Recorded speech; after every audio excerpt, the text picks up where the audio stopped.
Welcome to the Burn Bootcamp podcast. I'm your host, Morgan Klein, co-founder and CEO, along with my husband and company visionary, Devin Klein. And together, with our amazing team, we are going to help you push past your limits, not just physically in our gyms, but right here, mentally, emotionally, and spiritually on the Burn Bootcamp podcast. Together, we will take on challenges and break through barriers to transform into the best possible version of ourselves. We are more than a gym. We are a community. Your community. Let's go, Burn Nation.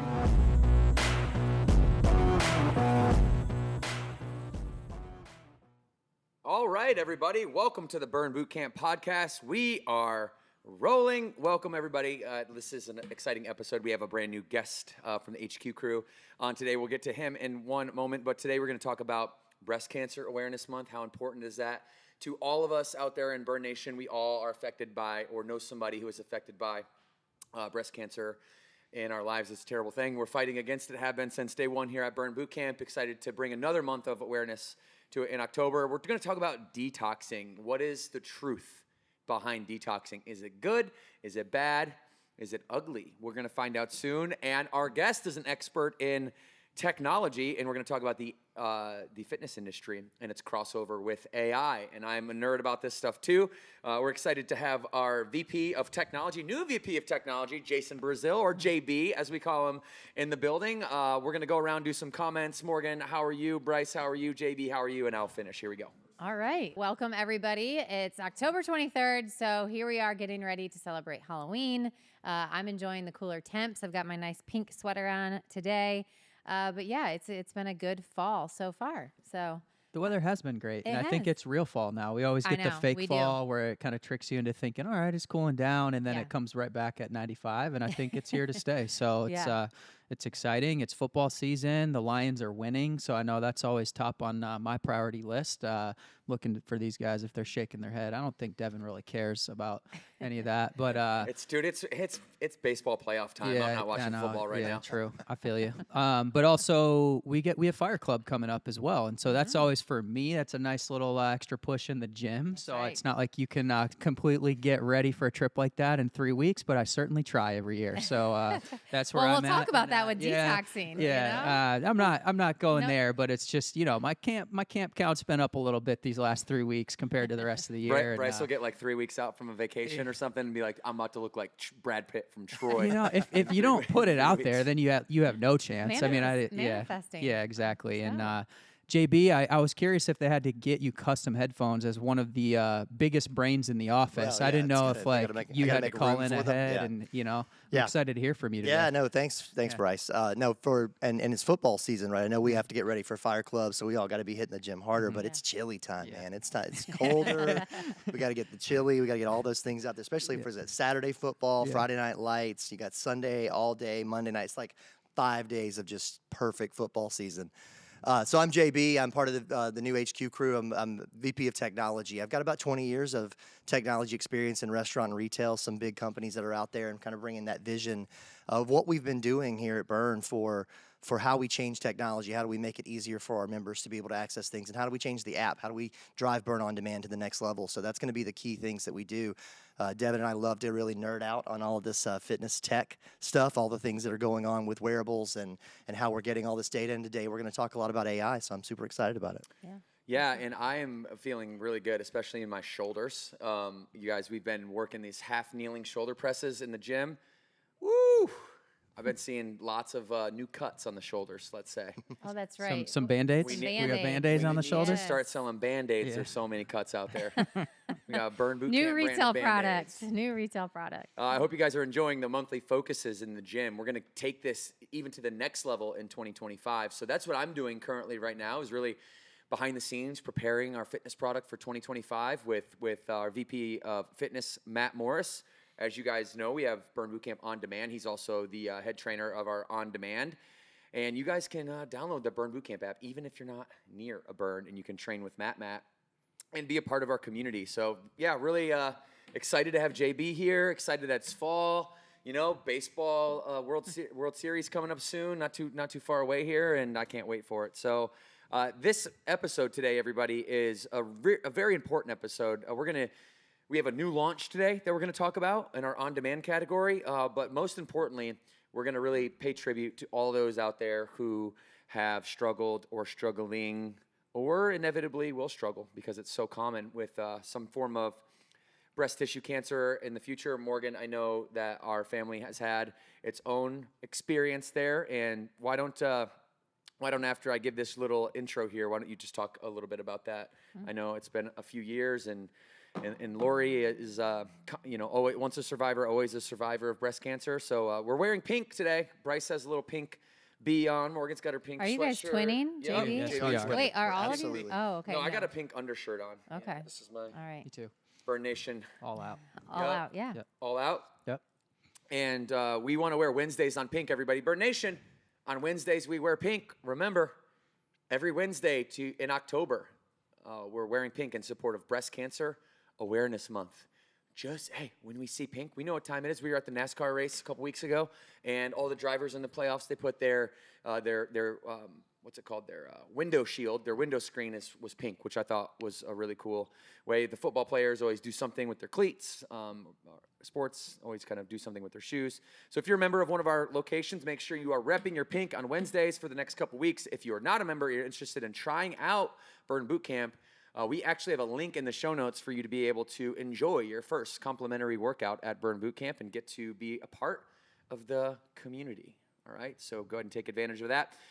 Listen, I wanted to hear from you, Morgan, real quick. I want to jump to our new rollout, but I want to pay Lori her tribute while we can right here, while we're on Wednesdays Wear Pink. So just tell a quick version of our family story. So my mom was diagnosed with breast cancer in 2016, I recall, and thankfully, after chemo and some other therapies, she's cancer-free. She has maintained that cancer-free status for over 5 years, which is always a marker that and lower risk that it's going to come back. But it's certainly one of those things where everyone sitting here, everyone that's listening, probably knows somebody that has either had it or is a survivor, or unfortunately passed away to breast cancer. It's 1 in 8 women in their lifetime have a risk of getting breast cancer. And so, October is an important month. A lot of people, yes, wearing pink is only one thing that we can do, but it's the awareness that it can bring. And it's also acknowledging the support for those women or families that have gone through something like that. So, October is definitely one of those months where you got to ask yourself, what have I done to get tested, whether that's a mammogram, thermography, ultrasounds, or just self-breast exams. So that's important for us here at Burn Boot Camp, too, to just raise that awareness as we serve primarily women. So shout out to my mom for going through that. And, she is a survivor. I always have thought that about her for many different reasons. And she had, cancer added to that list. But she's looking good, and she's a survivor. Any special shout outs or mentions that you guys want to make? Has this terrible cancer affected you personally or indirectly at all, Bryce? Well, I mean, in my family, kind of how Morg touched on, we've actually had a couple cases where there's survivor, and also it didn't turn out, the way that where someone ended up being a survivor. And I think, that's why this month is so important. And even one of the stories that we're going to share a little bit later on just talks about, a specific journey and how she discovered it, and really also just advocating for yourself, right? And I think it's just understanding that everyone thinks it's not going to happen to you, but the statistic 1 in 8, I mean, the 1 in 8 also thought that, right? And so it's just being diligent about being aware, being diligent about how can you stay ahead of things and give yourself the best chance to be okay. So yeah, it touches so many lives. I mean, that's really the key, is that there's so many of our Burn members, there's so many of our friends in our family. Having walked through it with a friend of ours, one of my favorite teachers, is she walked the entire process, and it's not just a diagnosis and a cure. It's all about the process. It's everything they go through. It's ringing bells. It's friends of yours shaving your heads and solidarity. All of that is just amazing things that come together as a community. That's what this is all about, and that's how a lot of these people are survivors, is that they had this strength around them when the time that they were weak. Yeah. So we're gonna get ready to pull up a video for Alexa, and Alexa is from Canton, Michigan. And this story is the one that Bryce just referenced and mentioned. And what we want to do is give her the microphone to talk about her journey, and we'll come back and we'll share some comments. Alexa from Canton, Michigan. Hi, my name is Alexa. I am 30 years old. I have a 6-year-old, a 4-year-old. I've been married for 7 years, and in February, I was diagnosed with breast cancer. I was in the best shape of my life, coming to burn 6 days a week. I felt a lump in November. My doctor said, oh, it feels, I feel a couple of little spots, but nothing feels concerning. So I said, okay, I'm no doctor, so, just kind of went along with it. But in the back of my mind, I knew something wasn't right. The holidays happened, flash forward to February of this year, and I was like, you know what? Something's not right. I'm going to message my doctor. She immediately sent me for a mammogram and an ultrasound and took me into a room and said, it's highly suspicious of breast cancer. The next day I did a biopsy in 3 different spots of my breast and 1 in the lymph node, and they all came back positive for breast cancer. I started 6 rounds of aggressive chemo, finishing in June. And I've done a double mastectomy where they remove both breasts, and now I'm waiting for radiation to start. The cancer didn't spread very far, but I had a lot of it. If there's one thing that you remember from my story or anything in general, is to advocate for yourself. Do your breast exams, or honestly any exam. Do your regular scheduled mammograms. Do your physicals, do everything, because you can't wait for a doctor. If I would have waited longer, things would have been very different. So just advocate for yourself, stick up for yourself, because the doctors aren't going to do that for you. Burn has been nice and so supportive.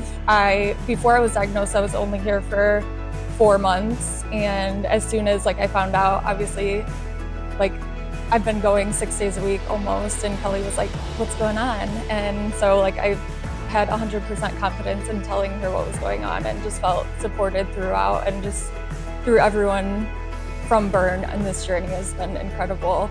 After all of my treatment and my radiation and stuff, I'm finally starting to get back into Burn, and it just feels good to be normal again and still feel supported, even if I look different. Check your boobs. Well, just to sit there and be kind of in the thick of it, and be caring about other people, making sure that other people are, as she says, check your boobs. I don't know if I'm allowed to say that. She said it, so I'm allowed to say it now because I'm quoting her. But that seems to be her message, and she advocated for herself, and she's going through it right now. And what a selfless message, right? To ask other people, to care so much about other people. So, Alexa, we're with you. Everybody in Burn Nation right now, you guys got to throw up your best prayer. Okay, energy is in abundance when we all put it in the air together, and there's a healing energy that comes around a collective prayer, especially when everybody's on the same frequency, like all of those out in Burn Nation. So, thank you guys for just stopping for a moment and throwing up some prayers for Alexa. We're gonna get it, Alexa. All right. I'm glad you're back in the gym. What do you guys pick up on Alexa's story there, Morg?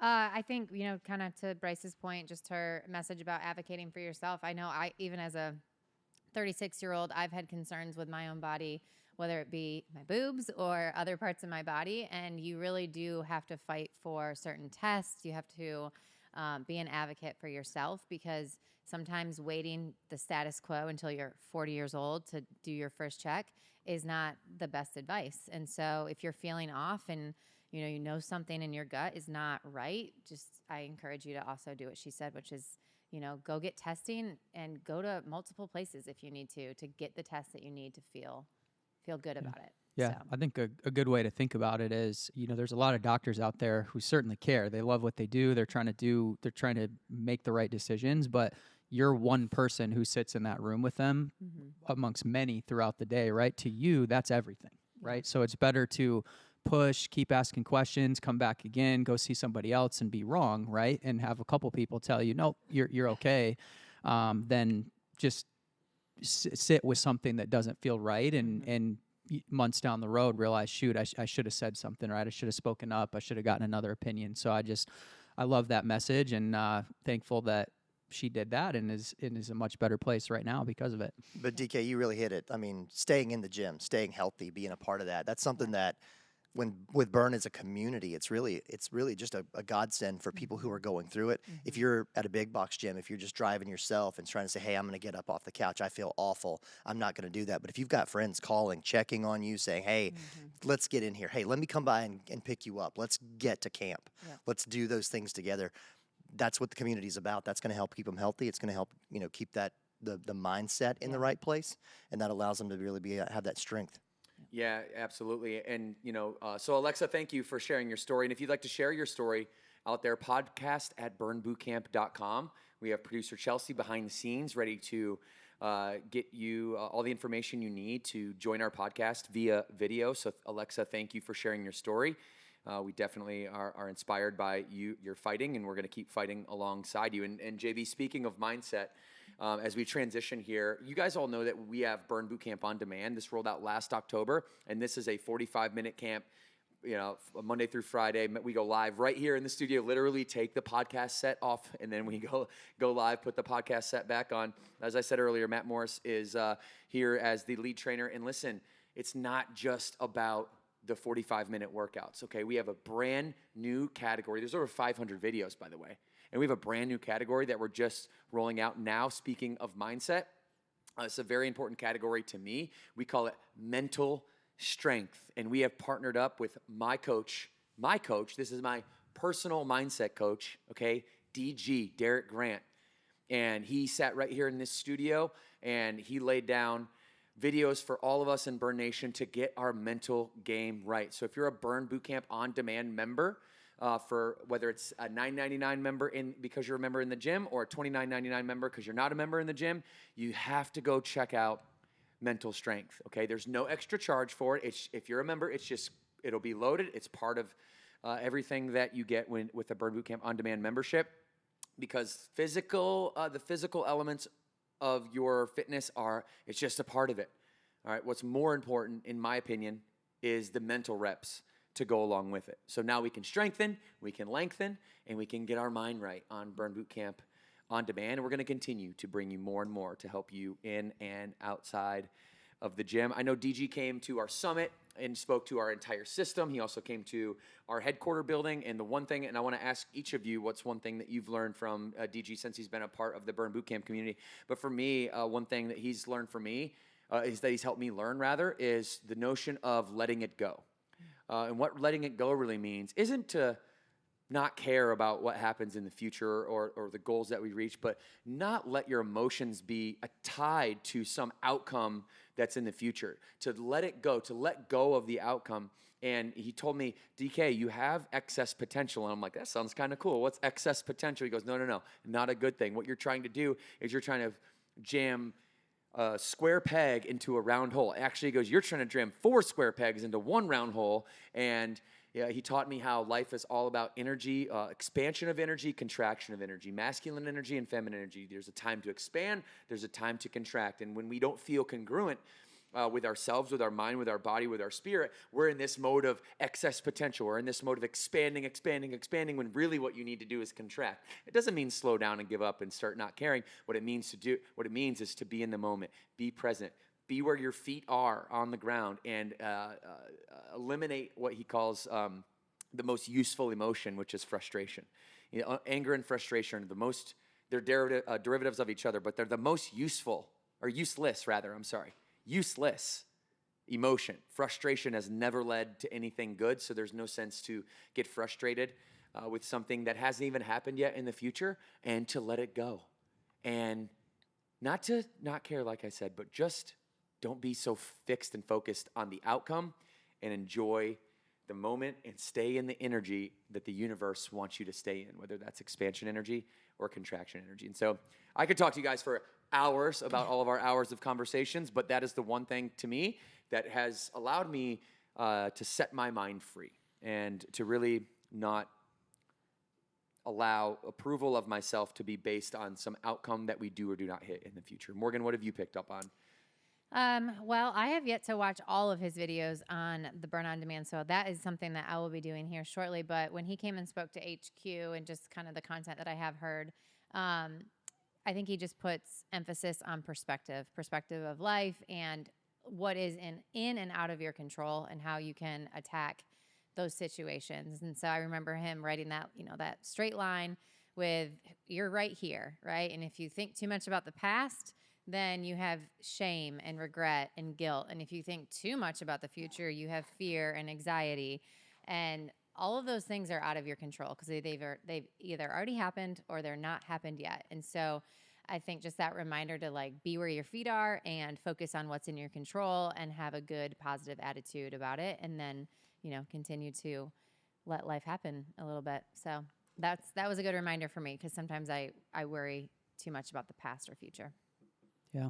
I mean, same for me. I really think that what jumped out at me with his message is it's your choice, right? You get to choose your perspective. Things happen around you that maybe you don't control, but you can choose how you experience them. And that's always just an empowering message, right? Because it gives you a feeling of control and just saying, hey, anything that you're going through, go get back, really think about it and say, hey, what's in my control to choose how I move forward. And that's been super helpful for me. And I'm excited to dive into more and more content from him. And I also want to say something nice about Devin, which I know my role on this podcast is to rare, like y'all. Very rare. Throw jokes your way. But I do think that this just will highlight how great of content this is going to be. So I know you've been working with him, and I can say I've known you for 18 years. Mm-hmm. And working with him, I've noticed a clear difference about just in how you're going about your life, right? I mean, I think you're just as effective. You've accomplished a lot of things, but you also seem the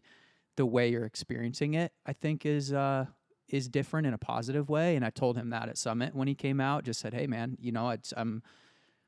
I love what you're doing and I can see a clear difference. And to your credit, the nice thing is you always put in the work. So when you are learning something, there's one thing to learn it. And then there's another thing to say, hey, how do I take this and how do I apply this? And I've really just seen you do that over the past, what's it been? I mean, probably a couple months that I've known about it. Maybe it started before that, but it's been cool to see. So yeah, I think we all need a coach, right? I was getting into this point where there was nobody holding me accountable. Like I've got a high level of self-accountability, but if you don't have somebody like there pointing out your gaps, we all have blind spots. We all have places in our life that we can grow. And sometimes you are so close to it. It's like, how many fingers am I holding up? If my hand is right in front of my face, I can't really tell. And so it's just somebody to shine the light or be the helicopter as I'm kind of navigating the jungle who can see the path to the closest exit. So I appreciate that, bro. Don't get used to it. All right, I won't. Right. I won't. I'm going to take it and I'm going to bask in it and I'm going to remind you how nice you were on this day. Yeah, it was about finding joy. I mean, that was one of his big mindset changes was no matter whether you're in the middle of the good times, the strength, the successes that Devin, like we talked about, you got, but finding the joy in that, not just focusing on what's next, jumping into the next thing, trying to shove the next round hole through a peg, but then but also that ability to kind of find the joy even in the bad times, even in those things that you're really going through, like what Alexa's doing. She's making a change, helping people and really focusing on getting her story out there to make sure that she makes change. That's finding a joy even in a hard time, and that mindset change is really the key. Is we don't always look at that. Sometimes we get very inward. Sometimes we get very dark, and this is really about, okay, how can you find joy? He was talking about all these times when he was a globetrotter and the adversity that he had to overcome. Those were great stories that really kind of said, okay, hey, no matter where I'm at, no matter what I'm doing, if I can find joy somewhere in this, in what I'm doing for someone else and what this is teaching somebody else or in how this is changing me, those are the great things that we want to see. And, just I'd like you to make another comment too, because I think you have a lot to say about just, being in in the corporate world for so long and being so successful there, and then coming over to Burn and seeing the culture and seeing some of these, more, I would say, esoteric philosophies, be adopted by the psychology of the entire system as a whole. And, what is the difference that you notice? Because, like, again, we're so close to it here. Morgan, Bryce, and I have been here for a decade now. And so it's like we're so close to the culture sometimes. Maybe you can point out a couple things that, you noticed or maybe appreciate about the burn culture that you didn't see elsewhere? No, it's a huge deal. I mean, as being in large corporations, multinational global organizations for so long, you really understand that corporate culture and the way that it's kind of forced, right? It's forced on you.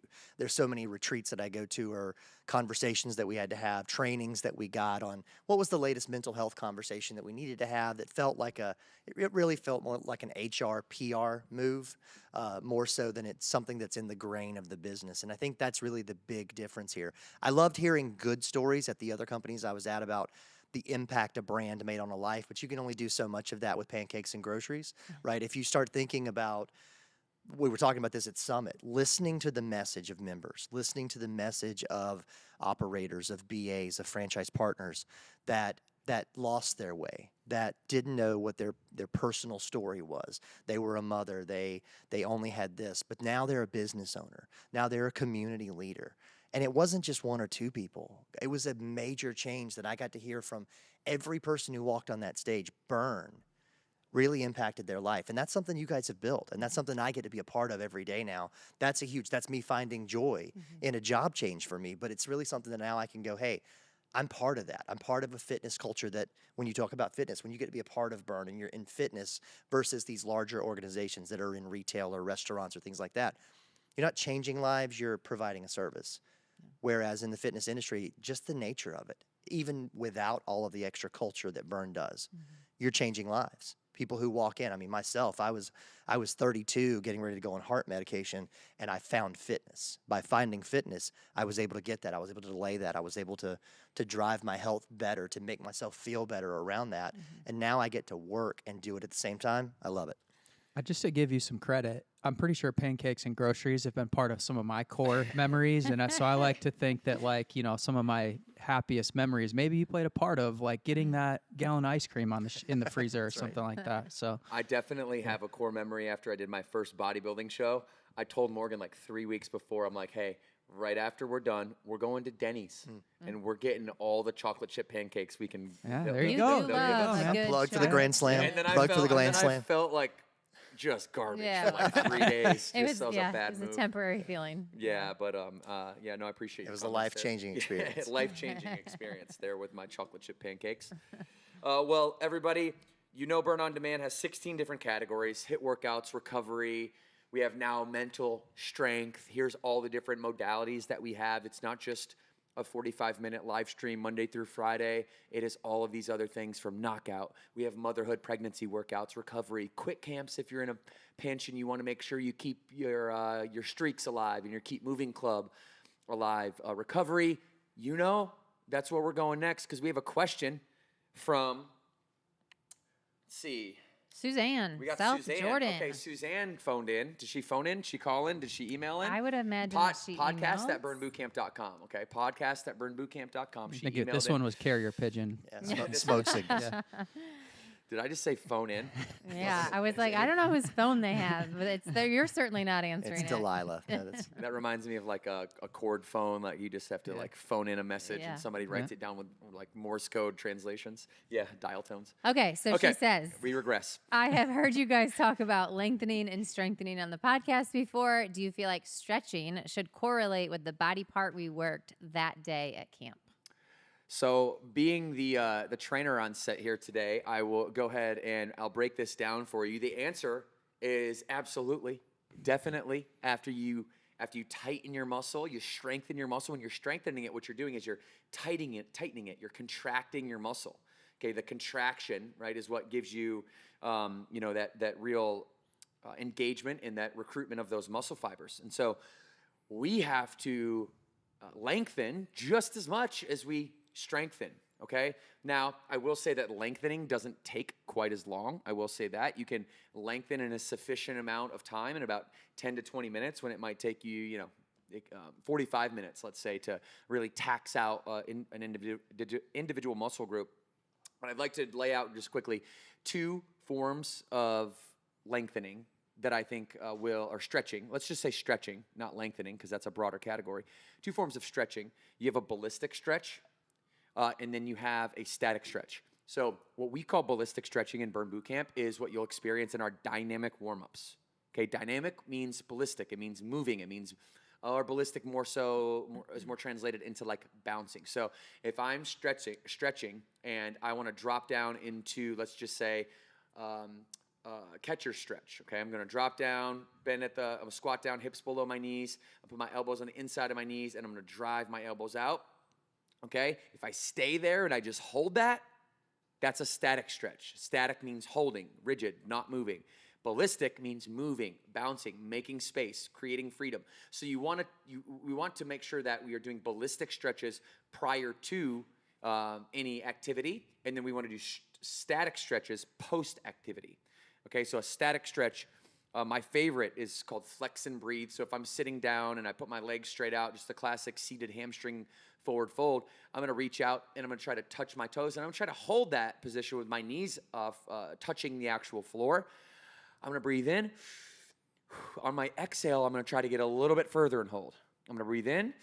On my exhale, I'm going to try to get a little bit further and hold. And those static stretches, you really want to hold those for like 1 minute minimum, 2 minutes, 3 minutes. You want to really give your body space. Rachel, our yoga instructor, will say, space to breathe. Let your body get space. Create space in your body by static stretching, and you get your body ready to fire, get it warmed up by ballistic stretching.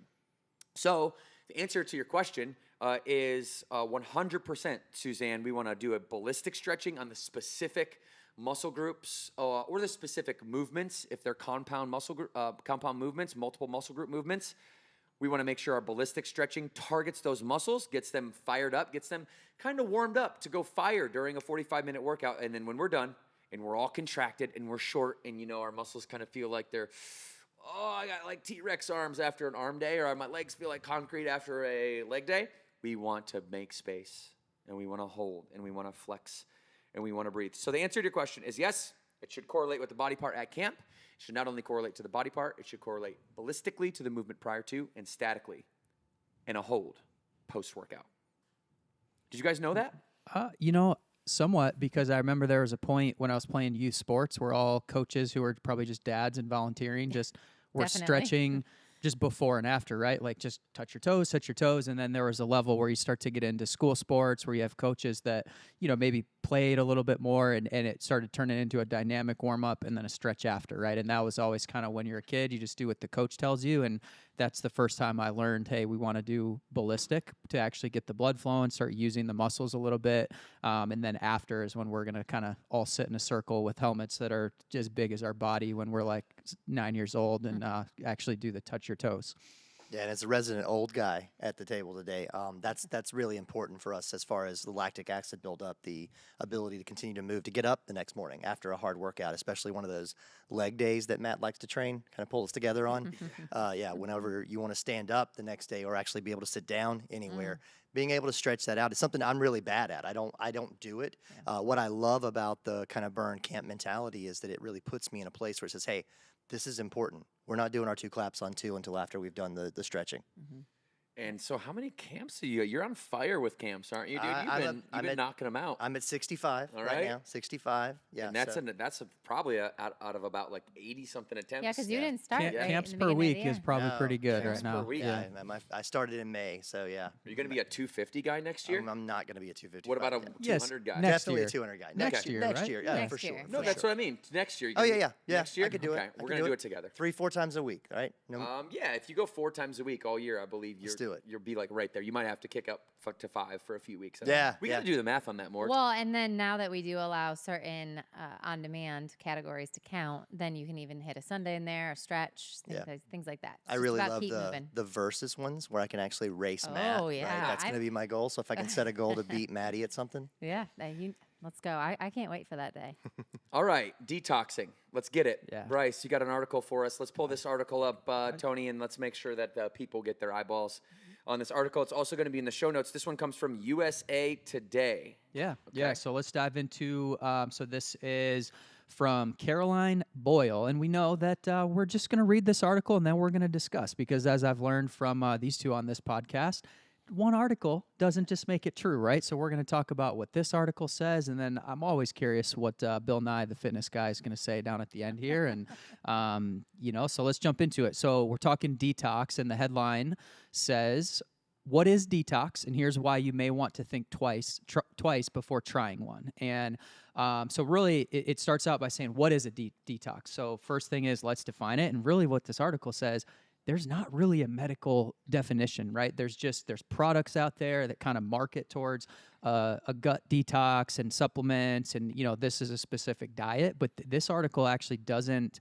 have, here's the definition of a detox. What it does jump into is just saying, what are toxins? So it touches on toxins are bacterial products such as viral fungal products or plant and animal products that act like a poison to human cells or nerves. So that's kind of the definition that it gives us for the toxins. But what it gets into when it says our detox is necessary is the reason there's not necessarily a definition for a detox is it just talks about the body does that. That's what the body is designed to do. And they don't actually feel like detoxes and cleanses are necessary to maintain your health. So the doctor here, I believe, I'm going to try to pronounce this. Let's see, we've got Dr. Sarah Kahn, and then we also have Dr.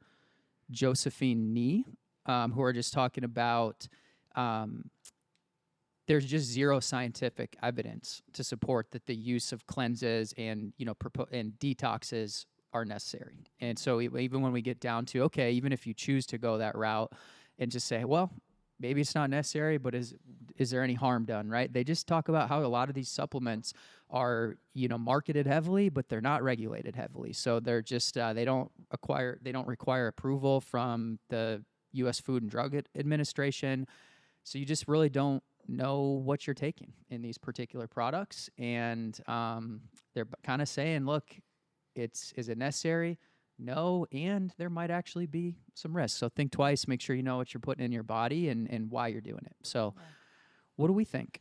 Well, I've definitely fallen victim to many detoxes out there and thinking that I need to take them. I've done juice cleanses. I've done 14-day detoxes. And, I've definitely learned over time that what they said about that's your body's natural response is to rid it of toxins. So if everything's working properly, you should not have to take a supplement or do a juice cleanse or, a special detox tea. And really a lot of this is driven by some sort of need to lose weight or to, shed some bloat or shed some pounds. And I think that anyone that has success on a detox juice cleanse or a detox tea or whatever, they are likely reducing their calories because they're only doing juices or liquids, and they're stripping their body with actually good nutrients. So yeah, you might lose some weight temporarily and it might feel like it's working,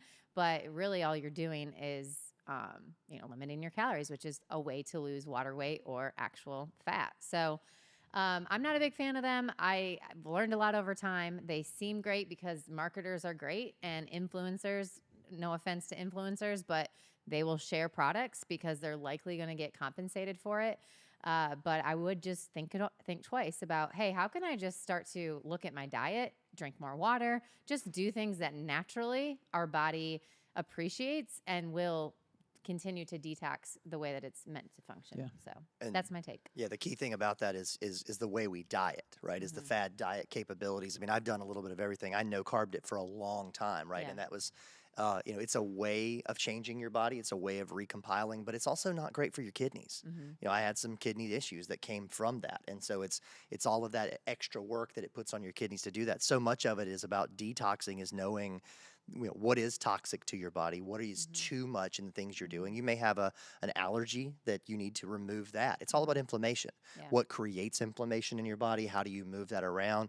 I think there are healthier ways to do it. I mean, getting on a standard set of macros, following the advice that we get from our trainers, the work that we do there, intermittent fasting, if it's a mental thing, if it's a mindset thing, exactly like what Morgan said about, I just need to get some bloat. That could just be changing the way you think about food. Mm-hmm. These people are doing it for 14 days with a juice cleanse or a detox or taking some pills, but they might be able to do it with an intermittent fasting regimen. They might be able to do it with just changing the way they think about food for a short period of time in sugar or something like that could really change it. Mm-hmm. Yeah.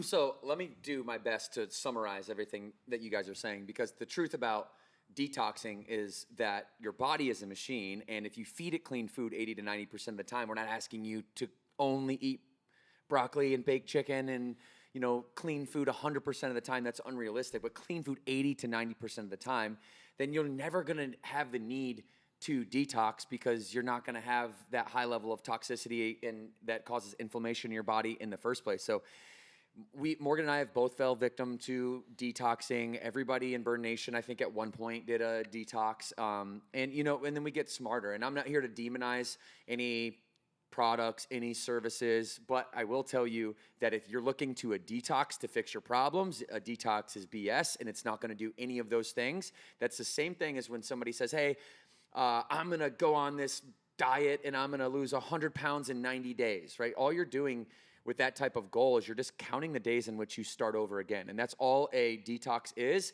It's just the days you do a 30-day juice cleanse, you rid your body of most of the nutrients that it needs to be that machine that can perform at a high level. And then you get to the end of the 30 days and then you retox. And it's like one extreme to the next, one ditch to the other ditch. And it's just not a good way to live life. I'd rather just walk on solid ground.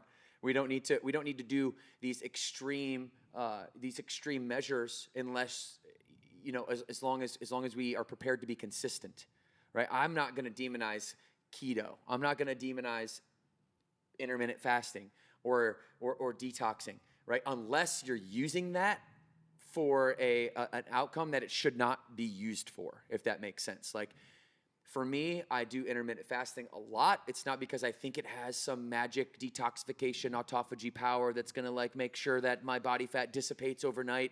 It's not that. It's because I'm a busy dude and I don't have a lot of time to eat. So I'd rather have a shorter eating window so that I can get stuff done during the middle of the day and I don't need to worry about when my next meal is going to come from. And now my body's used to that and I'm feeling really good on it.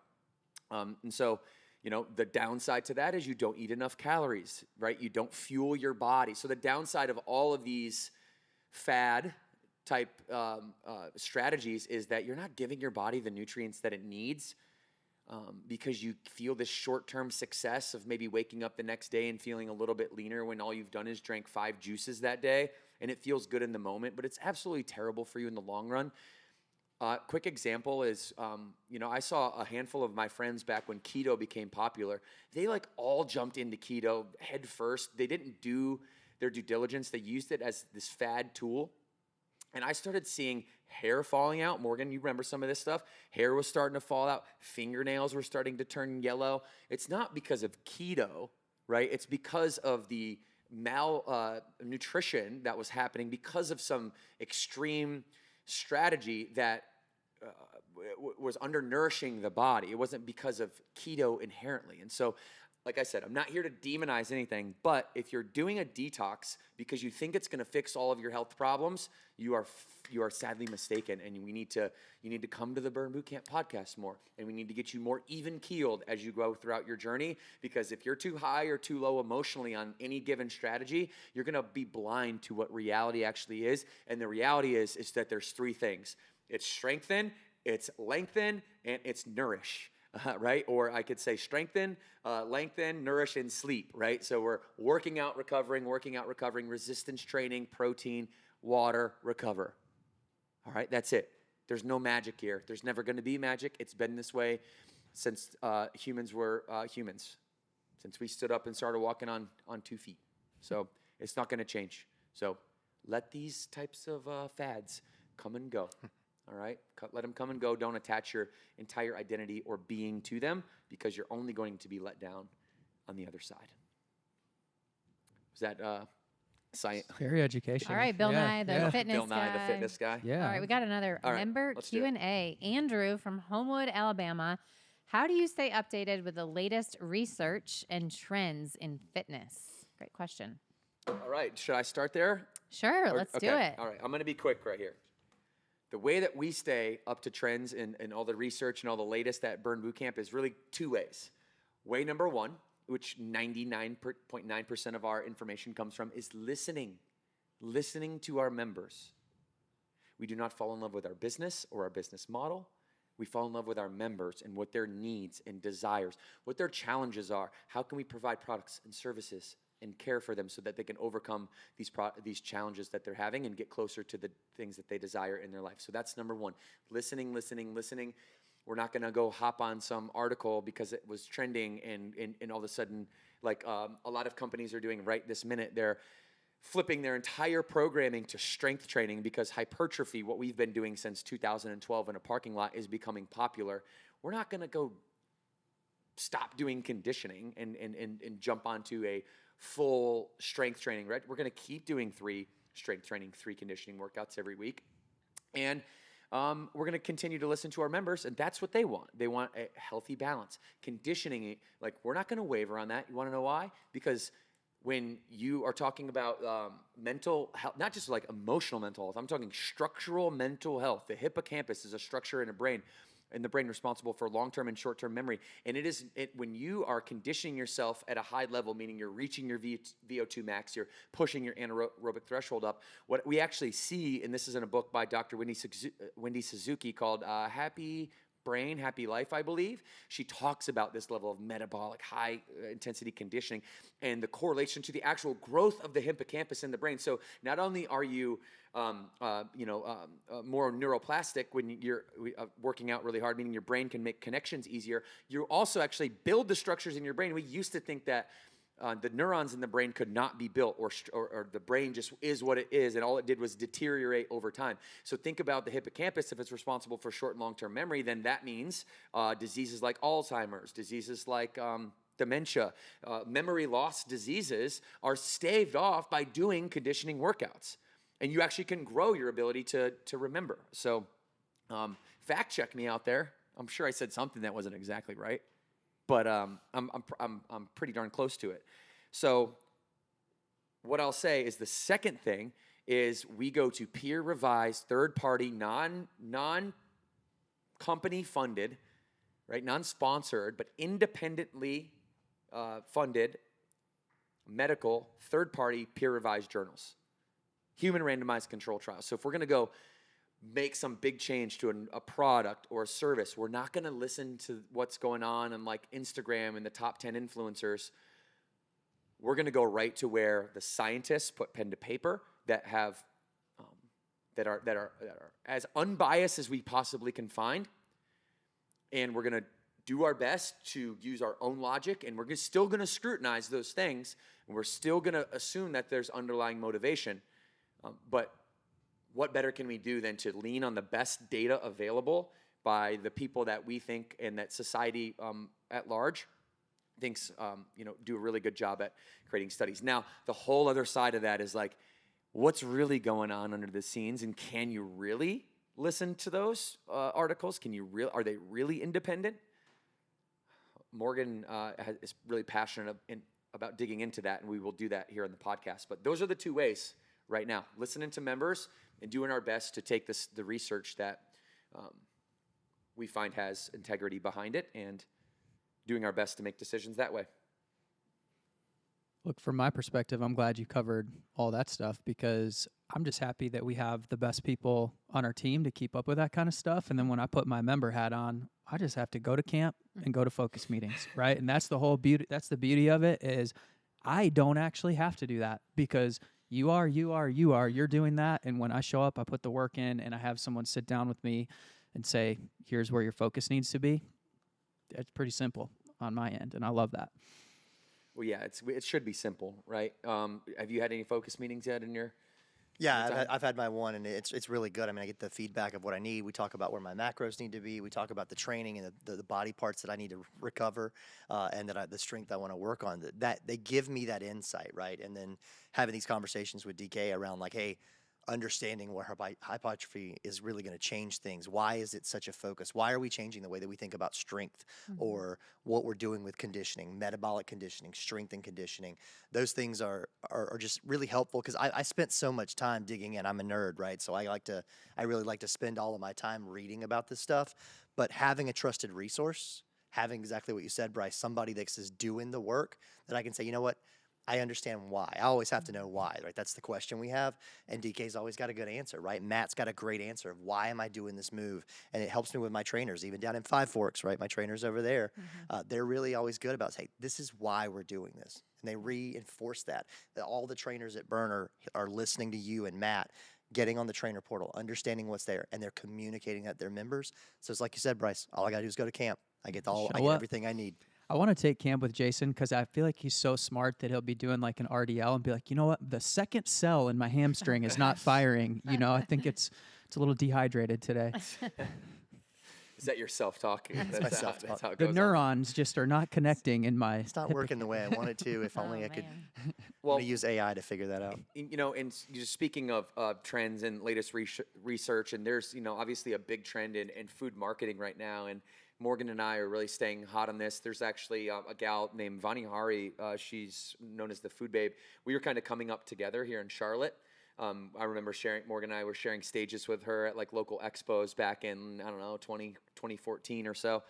And, she's really stayed the course, right? Like she's always been one to call out big food marketing companies for putting things into our food. I mean, there's a lot of experts that are saying there are 10,000 chemicals plus that infiltrate food here in America that it's so hard to pinpoint any single one of them, but it's the collective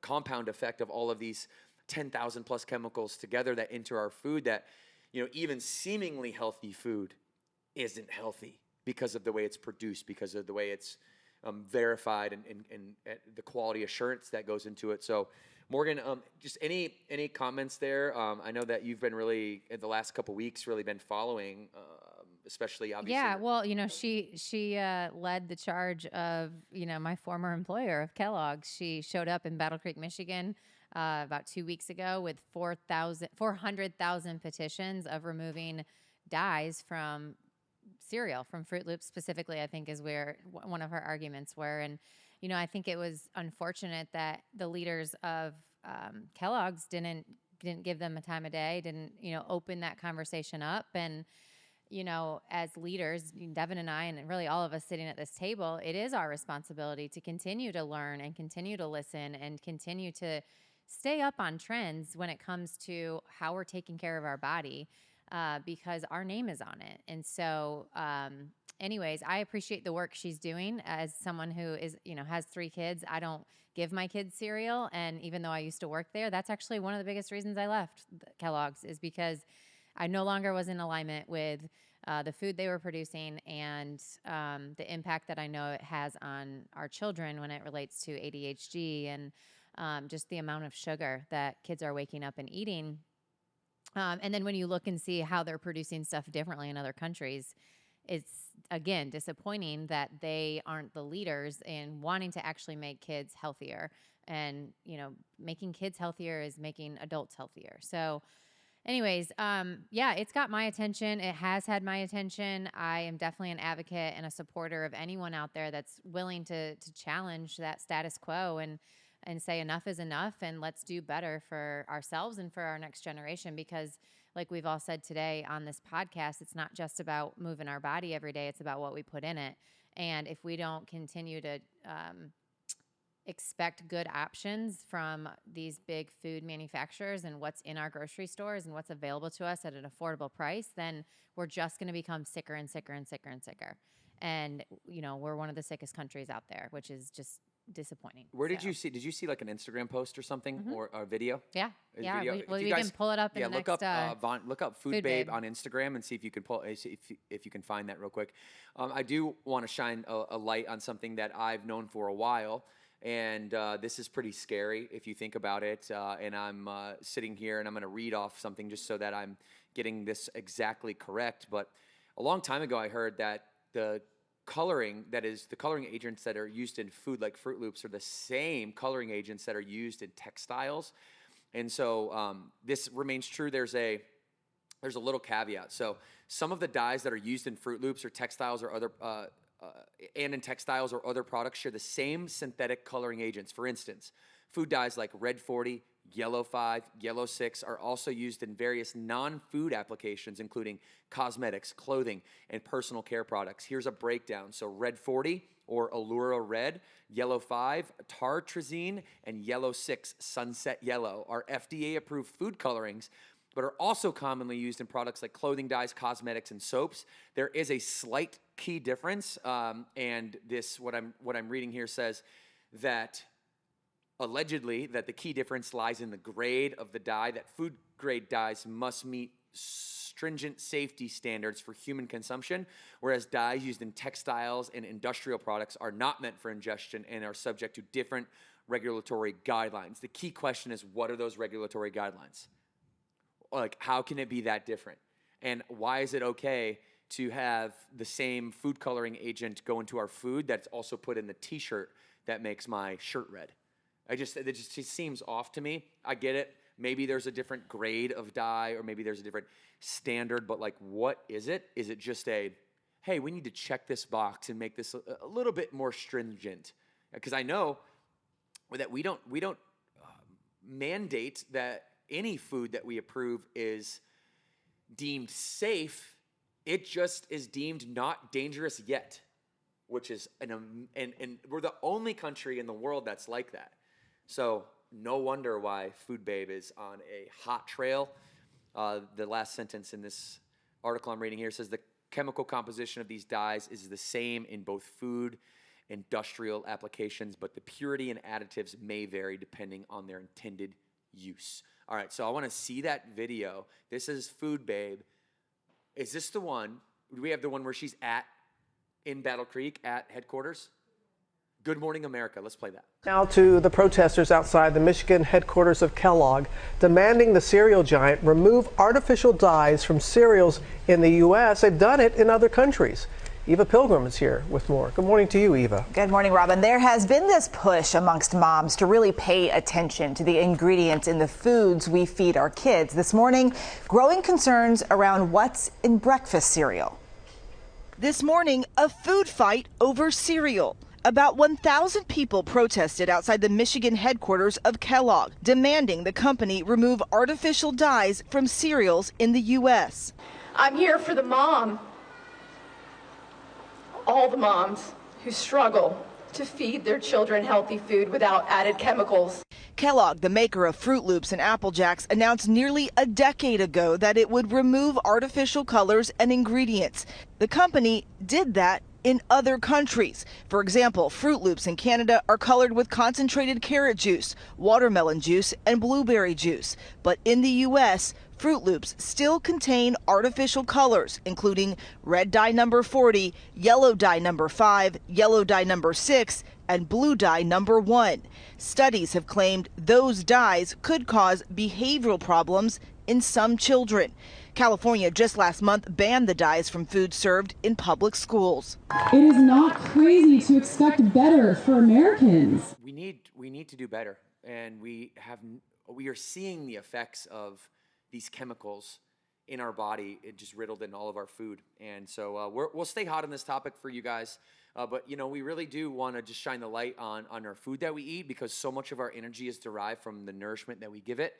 And we're excited to help you guys be more educated and really learn more and try to, do our best to navigate the truth around the food consumption in America. Any other comments on this, guys? No, I mean, I know Andrew asked about trends in fitness, but as you can see, we're passionate about not just fitness, but also nutrition as well. So, Bryce, anything? Well, I think the more that we educate like this, and that people, you vote for what you want to be on the shelves by what you buy too, right? Mm-hmm. So when there starts to become more regulations, things like that, that's certainly a way to attack it. But there's going to become business incentives when it's actually a smart business move to put stuff out there that's healthier, and that's what people want. And so that's what I think is great about these types of discussions. And the more that they happen, hopefully business incentives to sell Fruit Loops without dyes that just get a number, that's the name is red dye number 6 or whatever it is, that becomes smart business for them too. So many angles to attack this, but we certainly have a part in it too. So,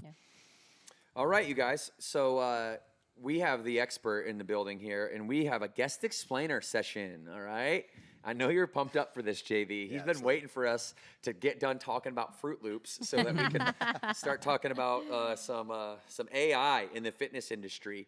So I'm going to give you the floor here, but I'm just going to give you a load of questions, and then you can kind of unpack them for me, okay? All right, so what's this hype cycle about AI? Like, what is AI, first of all? What do people think it is versus what is it really? Where is it at today? Where's it going? How is AI going to transform the industry? And in terms of what we do in health and fitness, any concern about AI of how it could potentially harm or maybe enhance what we do, depending on your positive or optimistic or pessimistic outlook of AI in the future. I think I know where you're going, but I want to give you the floor. So here you go. Expert, yeah, I'm JD, not going VP of technology. I'm not going to doom and gloom this entire thing, but from an AI perspective, we do need to understand a little bit about what it means, because you hear machine learning and AI, artificial intelligence. Gen AI is a big thing that's out there now. And it all kind of follows this hype cycle methodology. We've seen it happen with robotics and other things. And thanks for pulling that up, Tony. I just want to talk a little bit about Gartner's this big technology industry research company that defines the hype cycle. That everything that comes out, we have this peak of inflated expectations, the disillusionment that we experience when we don't hit those expectations. And then ultimately these things become productivity. Bryce, I know you're a big T-Pain guy, so you probably remember in the early 2000s when Teddy Payne, dude. Yeah. I guess, man. I guess I'm throwing T-Pain vibes out there. You know, you want to buy me a drink, right? Oh yeah. Oh my gosh. But the way to wrong. think about it is autotune. In the early 2000s, remember autotune was such a big thing, right? The hype of inflated expectations. It was going to be everywhere. People like T-Pain built an entire career off of it. And then we went through this entire area in the mid-2000s of just like, oh, autotune, who does that? How dare you? But now, you know, every piece of music that comes out, you're having autotune in. It's part of our day-to-day life. Same thing's happening with robotics. The same thing's going to happen with artificial intelligence and Gen AI. So I really love that. We can take it back down to talk about what it means of where we are. We are here with Gen AI. And why are we here with Gen AI? It's because we've been doing artificial intelligence. We've been doing chatbots in a different way for several years. We were building chatbots back in 2015. That was a big thing for us. The big thing that was the breakthrough right now was what's called large language models. It really changed the way that computers were able to respond. I used to be able to write several responses that said, hey, somebody asks us a question, I can respond with that in A, B, or C.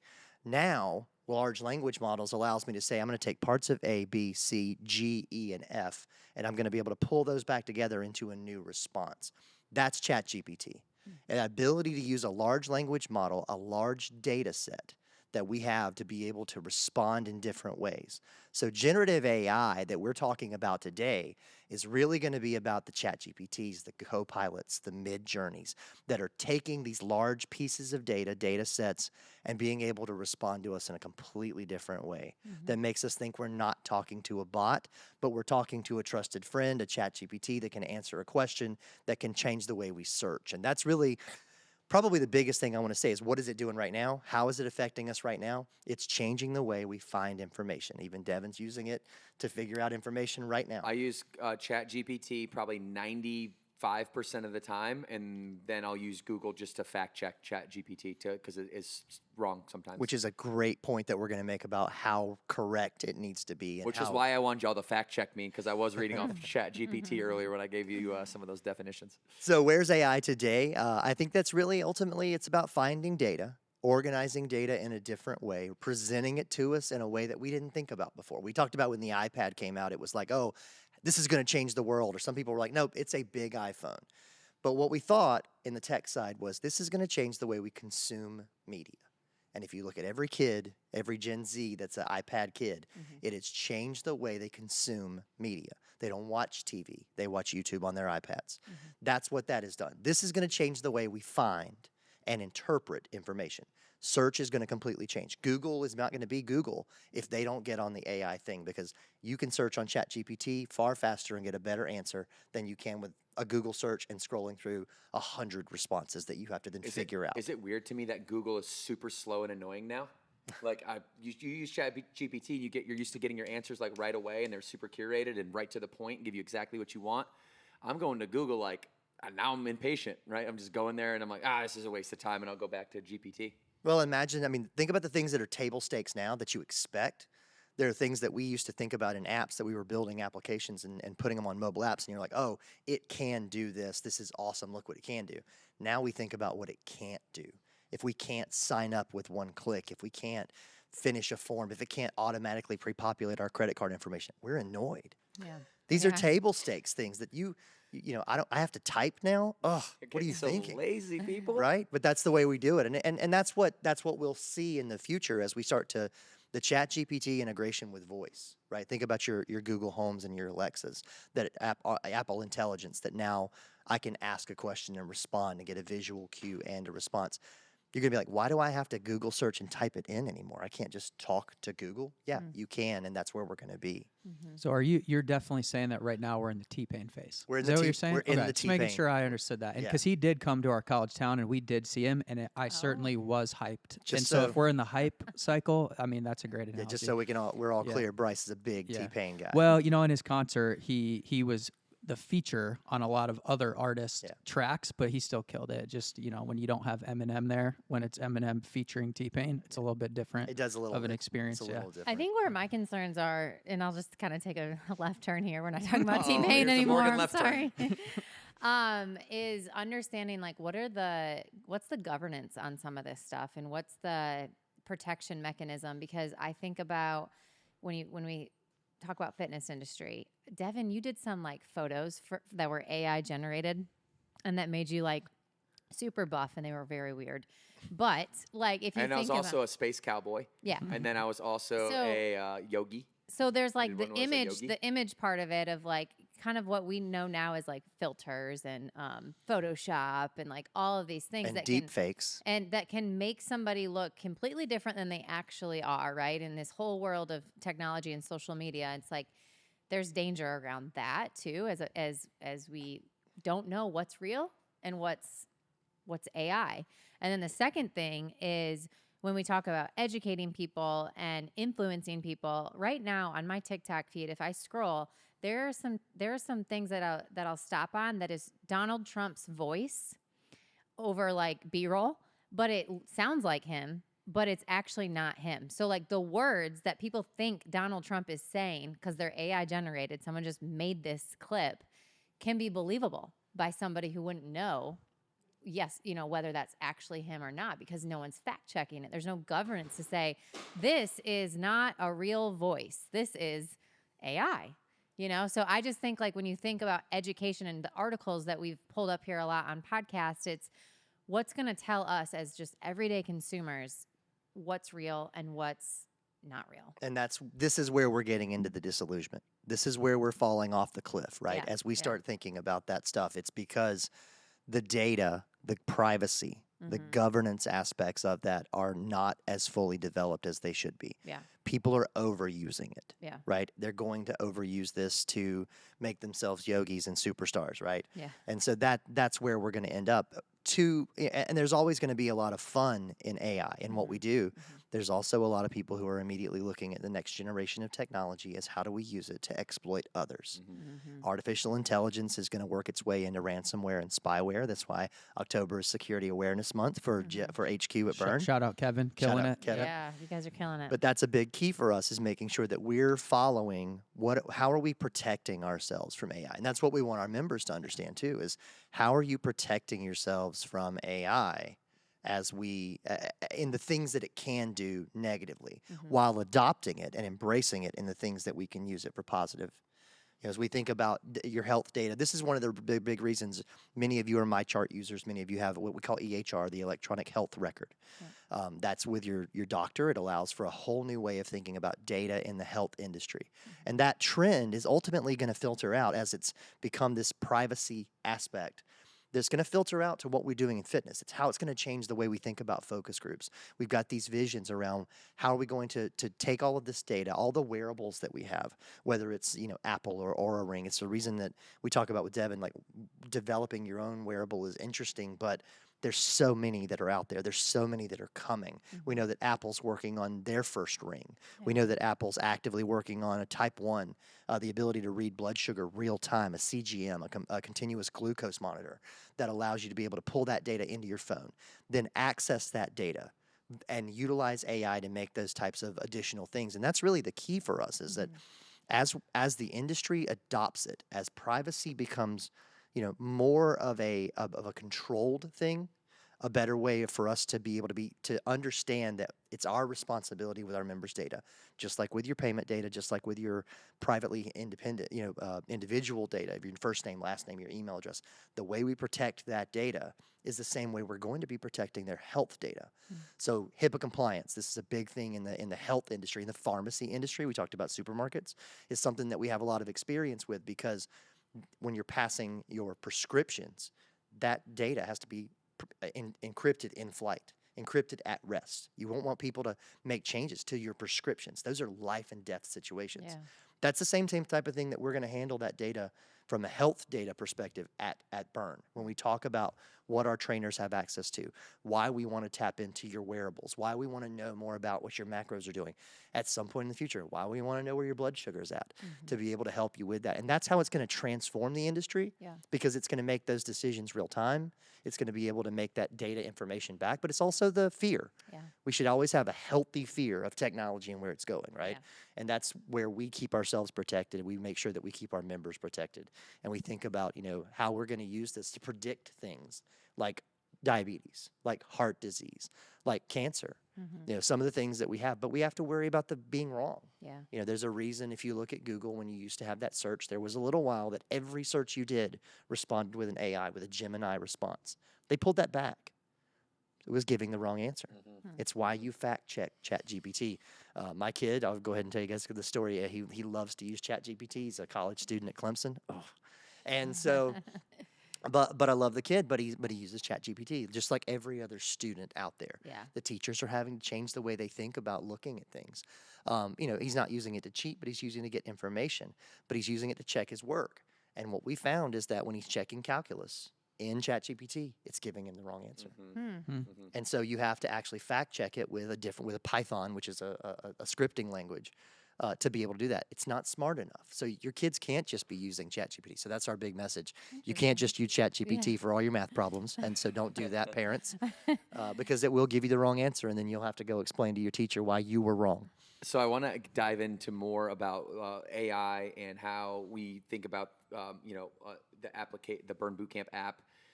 And what we're going to do for members, right? Because I think, and trainers, because there's a fear that AI will kind of take over jobs, and our business, the Burn Bootcamp business, we just absolutely 100% triple down on the human to human connection.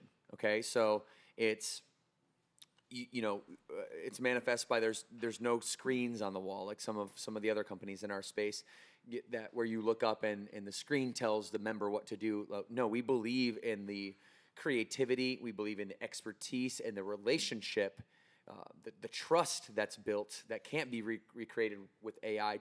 Trust between two human beings. That trust is what we need to hold sacred. And I mean, if we think about it, this was something that happened during the middle of COVID. The Peloton CEO went on a podcast I was listening to while I was on a run one day, and he said, we're going to do 400 million subscriptions because the future of fitness is people staying at home. They're not going to come out of their house. People are going to just be home dwellers. They're going to have their workout at home. They're going to order groceries at home. And, all this stuff is happening, by the way, and it's been happening for a long time. And as I'm running and I'm listening to this man, I'm like, this is an absolute ridiculous notion because it goes against Maslow's hierarchy of needs, where the fourth out of five, right before self-actualization, is the need for belonging, the need for love and connection with other human beings. Think about it this way. We wrote about this in the Burn Bootcamp book, is that the worst form of human punishment, when somebody goes to jail for a heinous crime like a rape or a murder, you know where they go? They go into a jail cell by themselves in solitude. And so we don't elect to be in solitude as human beings. It eats at the fabric of who we are. And so AI will not be replacing our jobs in this company. Our trainers, it will be replacing a lot of other dangerous tasks out there that I think society will really benefit from. But in this business, we hold sacred the trainer to trainer connection. Or trainer to member connection. So I really want you to go into what we're going to do to help personalize, use AI to help personalize and make Burn Bootcamp more custom. But before I do that, I have a very important question for Morgan. Would you have married me maybe a couple years earlier if AI version of Devin actually was here and I was a patriotic ranger that looked like this guy right here? What do you think? Maybe a couple years sooner? No. What about the next one? Let's go to the next one. Maybe a year sooner if I maybe look like this guy, Yogi. Definitely not. No? My comment right there is like, hey, this is actually you right now. Oh, God. What about the next one? I don't know. I was in space, maybe fighting aliens. Would that have, maybe we would have got married a little sooner? I mean, well, can we just... All right, let's just forget the AI and go to the next one. Let's go to the next one. Just forget the AI and let's just let everybody know that this is actually what's going on. No, it's right actually not. And this is the actual picture that I was talking about and earlier. You see those roadmap veins in my biceps? Yeah, they're not real. Those are real. They're not real. Yeah, I can verify. So all I do, no, those are not real. And I also don't own tank tops that I turn into sports bras either. But what you can do is go to Meta right now, and you can like actually scan your face, and then or Instagram or whatever. What do they call it? Llama on Meta? Yeah, it's Llama. Llama. And it's actually baked into the apps now. It's like a section you can go to, and you can basically say, "Here's my face. Scan my face in," and you can become anything that you want in the whole world. So maybe you just married me right on time with good old me. Just not the AI version. I'll keep working on that body in the last one for you. Okay. Okay. You can use a lot of these tools, which are very fun. And again, that's the key for AI is that it's fun. It's pulling from a lot of data. It's pulling from a lot of images to put that together into a different way instead of just A, B, C, and D. It's pulling G, E, and Z and Q and making a new thing, which is ultimately what you were talking about. How do we leverage this to do new things? Yeah. How do we improve the life with technology? That's what this is all about. And whether it's using ChatGPT to write marketing copy or generate images that maybe somebody else would have to take a lot of time to work on, without taking away the creativity. It's never going to replace creativity, but it's always going to allow us to do some of those smaller tasks in faster ways and get access to data more effectively. That's what you're talking about, especially with the Burn On Demand app, the ability to make better recommendations. Amazon's currently using this to automatically detect based on your purchase history. How do we start to hyper-personalize? That's the industry word, is hyper-personalization. To be able to say, hey, I want this now. That ability Devin was talking about I'm frustrated with technology. It's not showing me everything. I have to search for things. If I can use hyper-personalization, I can start to understand the trends based on what we're doing. In the retail and restaurant industry, we only know what we used to only know what you bought from us. Now, with this kind of data sharing that's happening, the privacy that's out there for, hey, this person's also shopping at Lulu. This person's also, part of this influencer. They follow this trend. They do this mindset. It allows us to be able to take all of that data about where you search, what you look for, how you spend your money, how you spend your time, and bring that data together to make these things hyper-personalized. And that's exactly where we want to go. That's the conversations that Devin and I are having about the next generation of the Burn app. How do we tap into all of this data that we have, all of this information that you will share with us as a member, to be able to hyper-personalize your Burn experience, to make it something that you're getting the workouts you need, that we understand the cadence at which you need your afterburn, the ability to have a focus meeting where we know more about you. We're not just talking about, hey, you told me you want this, but we can have the trainers be able to pull up right there. This is the interactions we've had. This is what this person's interested in. This is their why. Why are they here? What are they doing? This is how they're eating. And this is how they're working out. And this is how many times they went to camp. And this is how their blood sugar was after they left camp. This is how they felt about afterburn. This is how they're taking part in the meals program, how many times they did.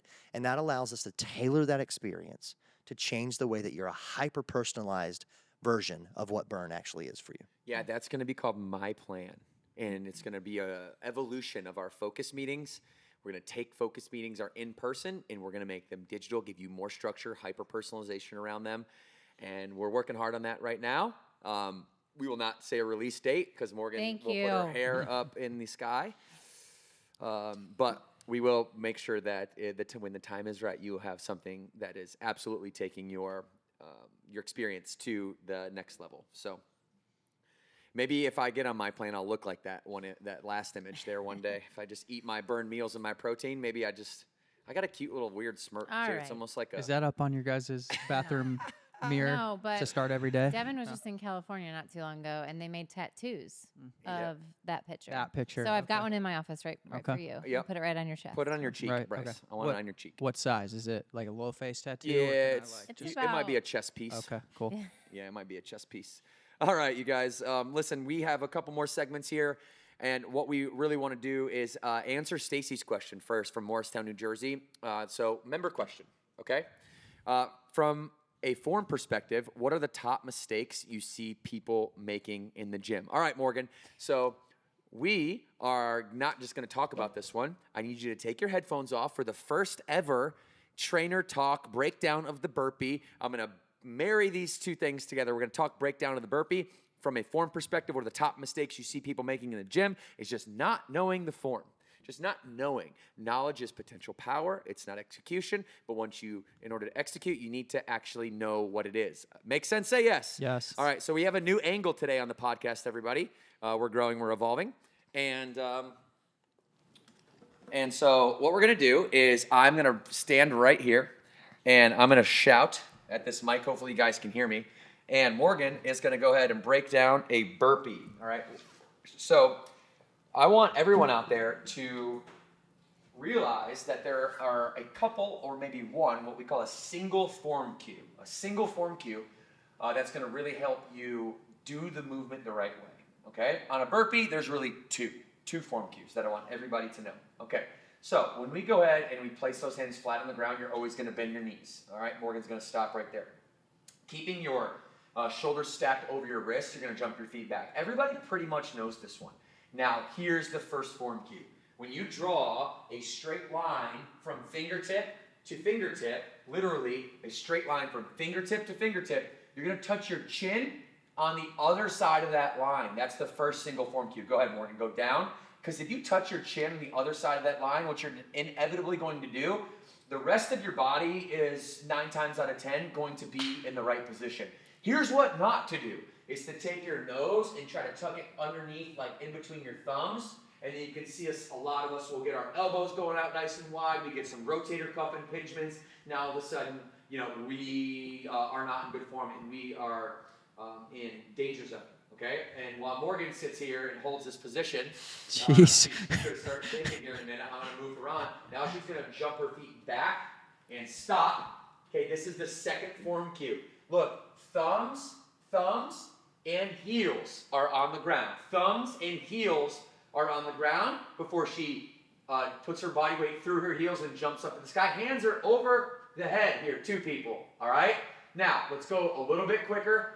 We'll do 3 reps in a row. So she drops down, draws the line, chin over that line, jump feet flat, and in the sky.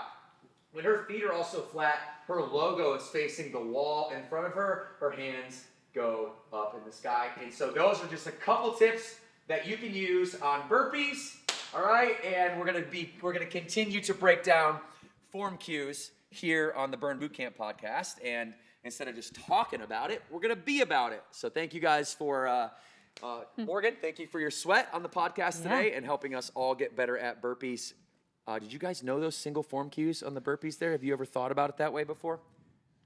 That was very educational. I mean, hopefully you've been corrected if you haven't been doing them wrong. So. Okay. I must be doing them perfect because no one's correcting you. A lot of times, what we're going to see is in any given exercise. Let's just talk about a squat too. On any given exercise, you can always have some practical way to think about it, right? So on a squat, all I want you to do is squat as if you were standing right in front of a brick wall. Another one is if you had ski boots on. If you had ski boots on. If you're not a skier, use the brick wall. Everybody knows what a brick wall is. So there's always a single form cue that we can use, and our trainers are very good at this across Burn Nation. So listen for it, and I want you to start to learn, ingrain into your brain what these single form cues are. In that one I used with Morgan, where you draw a straight line from fingertip to fingertip, chin over that line, you can use that on a push-up. You can use that on a tricep push-up, any form of push-up. So hopefully that answers your question, Stacy. So from our form perspective, the top mistakes we see people making is just not understanding that one thing, that one perspective that you need to have in order to make that exercise great. Fair enough for everybody? Does that make Yes. sense? Fair Say enough. yes. Yes. All right. What do you want to do some more burpees, Morgan? I am good. Thank JB? you. I'm good. You're I good to did go? enough at National Burp Day the other week, so Ooh, that was we're good. fire. We're Okay. good. All right, you guys. Well, I think that's probably a good place to stop for today. We're running out of time here. We're going to get you guys on with your day. Thank you for being here with the HQ crew. JB, thanks for being here, JB. Good. JB, everybody.